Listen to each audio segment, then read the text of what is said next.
कि आज 14 अप्रैल किस मसीहा का जन्मदिन मनाया जाता है? बाबा साहब डॉक्टर बी.आर. अम्बेडकर का जयंती मनाया जाता है।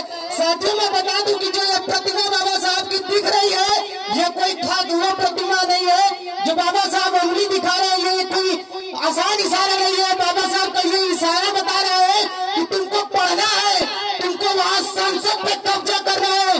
साथियों तुम जितना अच्छा पढ़ोगे तुम वहाँ संसद पे जाके अपना कब्जा करोगे। ये अंगुली का यही इशारा है साथियों।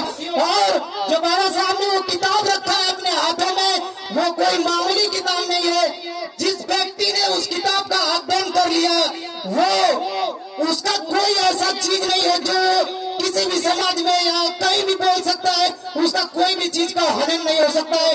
वो अपने हक अधिकार की बातें कर सकता है। साथियों मैं बता दूं साथियों की वो 26 नवंबर 1949 की बात को, कि जब बाबा साहब संविधान बनाकर तैयार करते हैं, और साथियों जब बाबा साहब संविधान को संसद भवन में लागू करते हैं, उस समय बाबा साहब जब संसद भवन में संविधान लागू करके लौटते हैं साथियों, रास्ते में जब आते हैं तो उस समय एक गुरु मिलते हैं जिनका नाम था आचार्य कृपाली जी। आचार्य कृपाली जी बाबा साहब से पूछते हैं कि बाबा साहब आज तुम इतना क्यों खुश हो?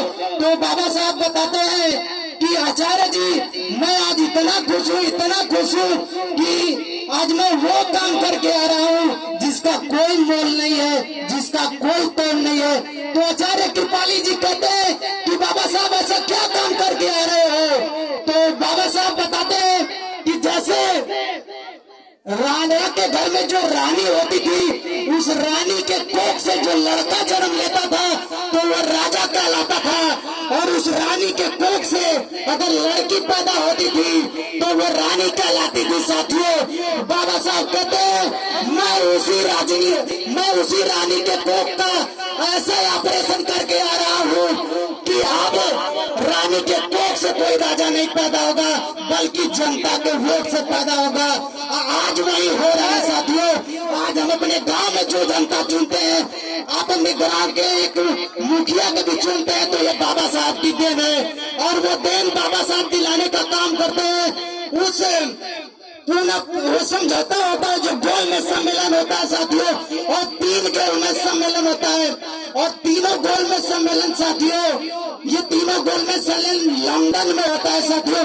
और बाबा साहब एकमात्र व्यक्ति होते हैं जो कि तीनों के तीनों गोल में सम्मेलन में भाग लेते हैं साथियों।